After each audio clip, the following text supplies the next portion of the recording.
The crystalline chamber of the Galactic Council hummed with an energy that made the air shimmer. Bassett stood at the center of the circular platform, his hands bound in energy shackles that pulsed with a sickly purple light.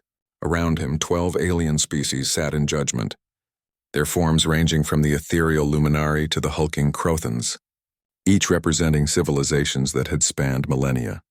Human Bassett of Earth, High Chancellor Vexthor spoke, his voice resonating through neural implants that translated his words into 1,000 languages simultaneously. Your species has been found in violation of Galactic Law 7743, unauthorized expansion into protected space. The penalty is immediate subjugation and assimilation into the Council's workforce. Bassett's jaw tightened, but he said nothing. His dark eyes scanned the chamber, calculating, observing. The Council had made their first mistake. They thought he came alone. You will order your fleet to stand down, Vexthor continued, his 4 eyes gleaming with what passed for satisfaction among his kind. Resistance is illogical. Your primitive vessels cannot withstand even a fraction of our combined military might. A slight smile played at the corner of Bassett's lips. Primitive? The word hung in the air like a challenge. Several council members shifted uncomfortably in their seats. The human's tone carried something they hadn't expected. Amusement. We've been monitoring your species for decades, spoke Molly, the Council's chief military strategist and one of the Silvari, a race of elegant beings with skin that shifted through colors like an oil slick. She floated forward, her form graceful despite the gravity generators working overtime to accommodate the various species present. Your weapons are crude. Your ship's barely faster than light.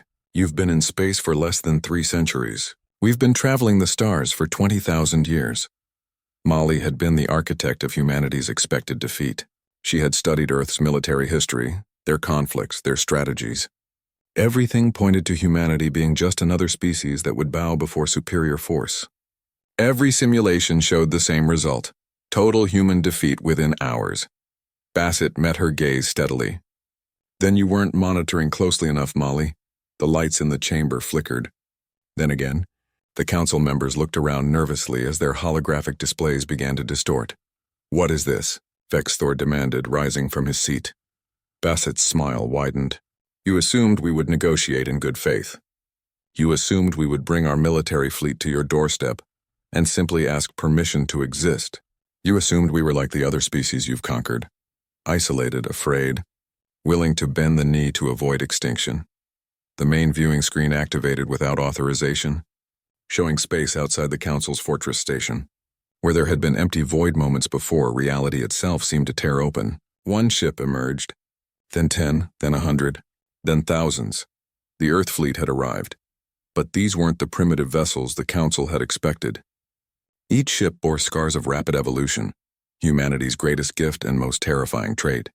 They had studied the Council's technology through intercepted transmissions, reverse-engineered it, improved upon it, and built something entirely new in the span of just 5 years.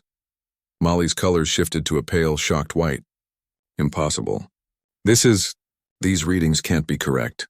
Oh, they're correct, Bassett said, the shackles falling away from his wrists as Earth hackers, who had been inside the Council systems for weeks, deactivated them remotely. You see, Molly, you studied our history. You saw our wars, our conflicts, our tribal nature. But you missed the most important lesson. He stepped forward as chaos erupted in the chamber. Council members shouted orders to their fleets, but their communications were jammed. Their weapon systems were locked. Their shields flickered and died. Humans don't survive because we're the strongest or the fastest or the smartest. Bassett continued, his voice cutting through the panic. We survive because when you push us to the edge, when you threaten our existence, we evolve. We adapt, we overcome, and we never ever fight fair. The lead human dreadnought, the indomitable spirit, positioned itself directly in front of the Council station. Its weapon systems powered up. Not Council technology, not stolen designs, but something uniquely human. Fusion plasma hybrid cannons that could tear through any known shielding. Quantum entangled missiles that could strike from multiple dimensions simultaneously. And at its core, an AI system named Guardian that had one simple directive: protect humanity at all costs. Vexthor's voice cracked with disbelief. You would start a war with the entire Galactic Council? Start? Bassett laughed without humor. Chancellor, you started this war the moment you decided humans were weak enough to conquer. We're just finishing it on our terms. Molly floated closer, her strategic mind already running through scenarios. Every single one ended badly for the council. What do you want? Finally, the question Basit had been waiting for. Simple. Humanity gets a seat at this council. Equal representation, equal voice. And every species you've subjugated gets the same choice. Join willingly or be free to chart their own course. That would destroy the council's authority. Another member protested. Then maybe that authority needs to be destroyed, Basit replied. You've ruled the galaxy through fear and force for 20 millennia. That ends today.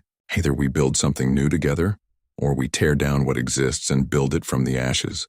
Your choice. Molly studied the human before her. In his eyes, she saw no bluff, no uncertainty. She saw the same thing she'd seen in Earth's historical records. The determination of a species that had clawed its way from caves to stars, that had survived ice ages and world wars, that had looked at the impossible and said, "Watch me."